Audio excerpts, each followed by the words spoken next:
Hey guys, I'm Chris Buck and a very warm welcome to Friday Fretworks. And this week I'm on holiday. I'm on my holidays. And what else do you do on your holidays apart from build sandcastles and pedalboards? It's been a little bit of a while coming, to be honest. I've had this board for the better part of 2 years. And even though the board itself is still pretty much bulletproof, there's a couple of kind of strange crackles and odd noises here and there coming in. Nothing to do with the board itself so much as my subpar wiring, I imagine. So the time is right with so much on this year. Obviously we've got the North American tour coming up. We've got a UK tour, we've got all around Europe. It's going to be a busy old year. So we thought, yeah, now was kind of probably the time to kind of refresh things and try and pare it back a little bit. I don't know whether excessive is the right word for this board, to be honest, so much as maybe indulgent. I think there are probably a couple of things on here that I could have got away with, but it was just nice to have that kind of flexibility, I guess, of a couple of additional pedals. So I'm going to be going from this, which is the Schmidt Array SA550 XDM, bit of a mouthful, XCM being the extra deep man, going back to Old Faithful, the board I had before, actually. Very much needs a hoover before it's populated. The Schmidt Array SA450, essentially the width of a G3, as opposed to the width of the G3 plus a little bit, I guess, with this one. So there's going to be a couple of kind of substitutions of the pedals just to try and kind of pare it back, but still get all of those kind of tones that I rely on very heavily in the board. So I thought it'd be cool to take you on the journey with me. So without further ado, let's rip it apart. To make you feel whole again, yeah, yeah, yeah. I've been holding my breath, falling from grace, taking my time. I don't know where I'm on my own without you. Hello again. Sorry, I'm going to have to catch you up. Bit of an admission that I've kind of raced ahead, having totally forgotten, if I'm honest, that I was actually making a video on the pedalboard build. Got back from the pub last night, having watched Arsenal stuff for Real Madrid. And did a little bit of kind of celebratory pedalboard building, as you do when you're on holiday, of course. So, I have to catch you up on where we are. Obviously, kind of reference it in the last segment of the video. We've got the SA450 as opposed to the SA550 XDM, the previous Schmidt Array kind of iteration of the board. The reason being, primarily, that when you're traveling, obviously we've got a lot of North American shows coming up in August. Incidentally, got to say thank you very much for the response to that. New York, Toronto, Chicago, Minneapolis, all sold out incredibly quickly. Austin, Texas at Antone's of all places, which I'm incredibly excited about. On the verge of selling out, as is vinyl in Atlanta, Georgia as well. So honestly, the response has been absolutely mind-blowing. I'll stick all of the kind of full dates and details and relevant links down in the description box if you want to check that out. But great to see you on tour. See you around the UK and Europe. We're all over the place for the rest of the year. But unfortunately, with the XDM, the 550 XDM, the previous board, pretty much every time we arrived at an airport or anywhere, I have to kind of decant various pedals to try and make sure that it was underweight and that it wasn't going to be kind of flagged up as overweight baggage, I guess, and charged accordingly. So as such, you haven't kind of decant pedals, heavier pedals, I guess, like the RE202 Space Echo. Make sure that goes into someone's suitcase. Just a nightmare. Different airports seem to have different calibrations when it comes to weighing scales as well. It was just long-winded process. So let me catch you up on where we are. As I said, I've kind of raced ahead. If we go to the underside for a second, obviously the Gig Rig G3, the main kind of switcher, very much staying put, as is the KOT, the King of Tone by Analog Man. Golden reverberator, not going anywhere. Incredible spring reverb. Does a load of stuff other than spring reverb, but it's a beautiful spring reverb. It's a bit big, if I'm honest, which is a shame. It could be a little bit smaller, I guess, in this scenario, but c'est la vie. Steve Lukather Echo Sex is the kind of newer, bigger, younger brother, I guess, of the Echo Sex 2 that I was using before. Small speaker overdrive has very much stayed put, taking the place of the Mythos Mjolnir, purely by virtue of its size, or lack thereof. The Golden Horse by Decibelix. We've got the EP Booster, tucked away as the last pedal in the chain. And then, which is going to be perilously close to not actually fitting in there by the time I'm trying to get audio in there, we have the Blues Crab by Muir. Big fan of Muir pedals, been using the Tralicopter for years. Unfortunately, kind of seeing the back, I guess, of this nice black box for the time being, again, by virtue of its size. No other reason. It's kind of taking the place of the black box, or that kind of typical Marshall Bluesbreaker style pedal. In regard to the power underneath, we've got all of the Gig Rig modular power supplies to the generator, a couple of isolators knocking around, we've got a distributor or two. In regard to whether stacking those is a good idea, we'll find out relatively soon, I imagine. But yeah, we've got a couple of months to kind of stress test this before we go anywhere. So if anything is going to go wrong, hopefully I'll find out soon. Got Supernova there powering the pedals on top. I'll show you in a second. We've got the Mr. Universe powering the HX Stomp. I'm pretty sure I'm right in saying that's all that's happening underneath. And we've got what's on top, HX Storm XL, kind of covering a hell of a lot of work, to be honest. Any kind of modulation, any kind of strange reverbs, any delays, pretty much exclusively coming from the HX Storm. 29 pedals, Una, I guess a buffer in essence, but obviously with a loop. In that loop, glaring in its emission at the moment is going to be the Mythos Golden Fleece Fuzz. We've got the Electric Lightning, my signature pedal by Thorpe Effects. Got the Natural Selection by Gruta. That's a new one. That's a really cool sounding pedal with a kind of selection of germanium or silicon transistor. And then last but not least, we have the Echo Rec by Catlin Bread. Unfortunately, it's going to go off the board, I guess, just for kind of ease. In a perfect world, it would have fit somewhere on there, I don't know, but it's not going to work. Have the Boss RE202 Space Echo. Along with, I guess, off the board then, we're going to have the wah pedal if we're doing jump in the set, which is yet to be determined. So, yeah, pretty much all working. It's worth saying that I've kind of checked at every point that everything is powering up. And there's a kind of very brief bit of audio cabling in there as well, just to make sure the signal is passing. One bit of advice I have, I guess, if you're building a pedal board is to make sure, kind of check your workings at every point. Otherwise, you're going to be trying to retrace a rat's nest to try and figure out where one minute problem is that's totally ballsing up everything on the board. So we are good to get going with audio. Let's crack on.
So there we go. It lives, it breathes, and it works as well, more importantly, which is never necessarily taken as read when it comes to me putting together a pedal board. But yeah, everything kind of seems to be working as it should. All the cabling seems pretty durable and pretty rugged and good to go. Speaking of that cabling, actually, it's either Evidence SIS or pedal patch across the entirety of the board. For the most part, it was kind of cables that I recycled from the old pedal boards. Obviously, that old pedal board was a fair bit bigger than the new one, so it was kind of easy just to recycle and shorten a couple of cables where possible. But there were also a couple of bespoke cables kind of thrown in there as well, which were the ones that were making me a little bit nervous. But it's good to see that everything kind of works as it should.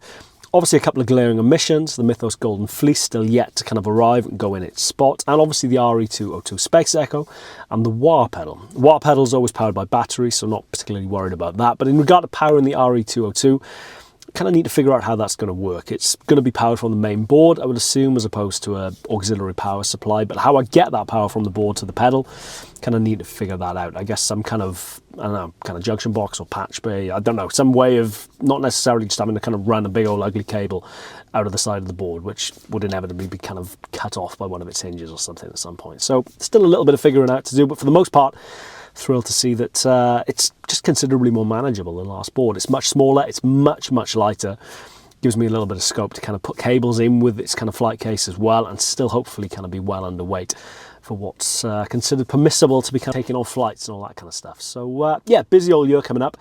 Still got a couple of months to kind of put it through its paces and double check that everything is kind of road ready, but yeah, for the most part, very excited to see what kind of stuff this board draws out of me. So there we go. As ever, thank you very much for watching. I'm Chris Buck. I shall see you again soon.